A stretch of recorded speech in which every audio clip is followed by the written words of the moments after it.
Bhavnagar collector Manish Bansal collector છે કે પછી કુંભકર્ણ નિંદ્રામાં રાચતા અધિકારીએ સમજાતું નથી. કારણ કે ભાવનગરમાં ભ્રષ્ટાચારના બોરિંગનો ધડાકો થયાના દિવસે જ કેન્દ્ર સરકારે આઈએએસ પ્રતિભા દહિયાનું રાજસ્થાન કેડરમાં ટ્રાન્સફર કરી નાખ્યું હતું. છતાં ભાવનગર કલેક્ટર કાલે 19 માર્ચ સુધી કહેતા ફરતા હતા કે મને ખબર નથી કે તેમનું ટ્રાન્સફર થયું છે કે નહીં.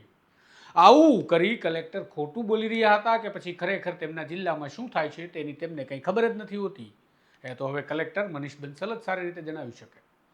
સાથે જ ભાવનગરમાં જે અશાંત ધારાની મંજૂરીના સેટિંગના આરોપ લાગી રહ્યા છે તે જ અશાંત ધારાના મામલામાં પ્રતિભા દહિયાના ડ્રાઈવર મામલે તપાસ મંથર ગતિએ ચાલી રહી છે. પરંતુ અન્ય એક કિસ્સામાં તાબડતોડ ફરિયાદ નોંધી અને ફરિયાદ કર્યા બાદ આરોપીની ધરપકડ પણ કરી લેવામાં આવે છે. આ કાર્યવાહીની જે ઝડપ છે તેના પરથી સવાલ પેદા થાય છે કે જે મામલામાં પ્રતિભા દહિયાના ડ્રાઈવર મોમીન પર ભ્રષ્ટાચારના આરોપ લાગ્યા છે તે મામલે કેમ ઝડપી કાર્યવાહી નથી થતી?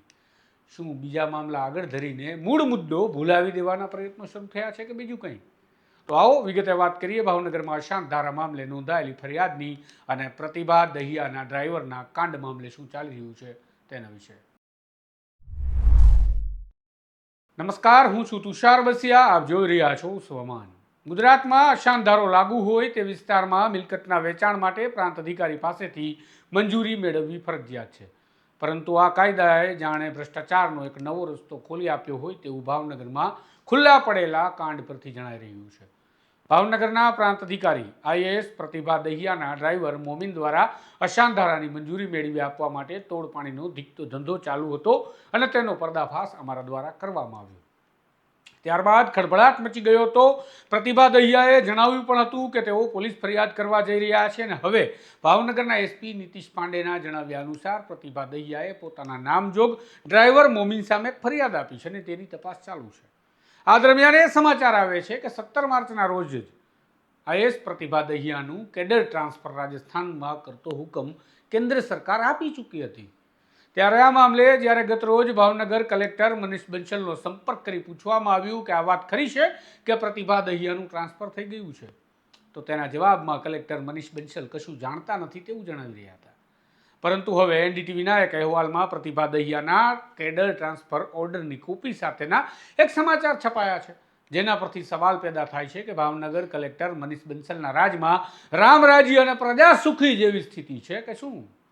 કેમ કે કલેક્ટર મનીષ બંસલ પ્રતિભા દહિયાના ડ્રાઈવરના કાંડ મામલે પણ કહી રહ્યા હતા કે તેમને કંઈ ખબર જ નથી અને અશાંત ધારાનું કામ તેમના આવતું પણ નથી.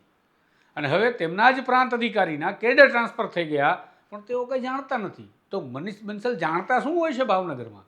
આ સાથે જ સમાચાર મળ્યા છે કે ભાવનગરના ઘોઘા રોડ પોલીસ સ્ટેશનમાં મામલતદાર કેબી ચાંદલિયા દ્વારા ફરિયાદ નોંધાવવામાં આવી છે કે ભાવનગરના ક્રેસન્ટ વિસ્તારના પ્લોટ નંબર 567A નું વેચાણ 5 મહિના પહેલા થયું, જેમાં વેચાણ કરનાર આરોપી દર્શરાજસિંહ ધર્મેન્દ્રસિંહ ગોહિલે અશાંત ધારાની મિલકત ખરીદનાર આરોપી અલ્લા રખાભાઈ ગીગાણીને રૂપિયા 93 લાખમાં વેચાણ કરી નાખી. ત્યારબાદ અશાંત ધારાની મંજૂરી ન મળી હોવા છતાં માલિક દર્શરાજસિંહે મિલકતનો કબજો અલ્લા રખાભાઈને સોંપી દીધો છે. આમ મામલતદારે ફરિયાદમાં કહ્યું છે કે આરોપીએ અશાંત ધારાની કલમ 4 અને 5 નો ભંગ કરીને ગુનો કર્યો છે. આ મામલે પોલીસે તાત્કાલિક ધોરણે બંને આરોપીને પકડી લીધા ગુનો નોંધીને. પરંતુ સવાલ એ છે કે જે પ્રાંત અધિકારી પ્રતિભા દહિયાના નામે રૂપિયા ઉઘરાવી તોડપાણીનો ધીકતો ધંધો ચાલતો હતો, જેના પુરાવા અમે જાહેર કર્યા, તેના સીસીટીવી ફૂટેજ પણ જાહેર કર્યા અને રેકોર્ડિંગ પણ જાહેર કર્યા, તે ડ્રાઈવર મોમીન મામલે પોલીસ હજુ સુધી તપાસનું નાટક કેમ ચાલુ રાખી રહી છે?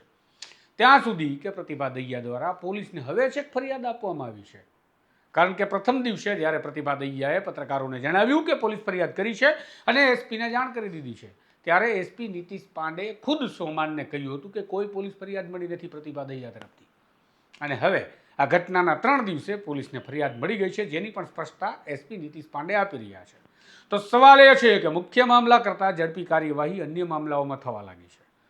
જ્યારે કે મોમીન કોના કહેવાથી આ તોડપાણીનો વેપાર ચલાવતો હતો, તેની સાથે કોણ કોણ સંડોવાયેલું હતું? ખરેખર પ્રતિભા દહિયાના નામે તોડ થતો હતો કે પછી તોડોનો હિસ્સો દહિયા સુધી પહોંચતો હતો? આવા અનેક સવાલો મહત્વના છે, જેના જવાબ તાત્કાલિક મળે તેવું નાગરિકો અપેક્ષા રાખીને ઈચ્છી રહ્યા છે.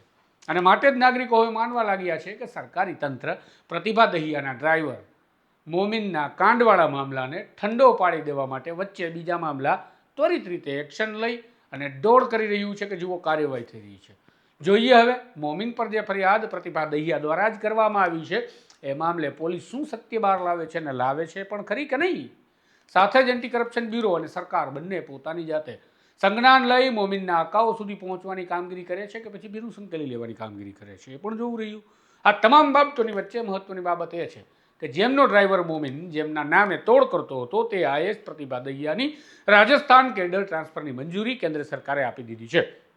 એટલે હવે નજીકના સમયમાં તેઓ રાજસ્થાન જતા રહેશે અને ત્યાં નોકરી કરવા લાગશે તેવું કહી શકાય.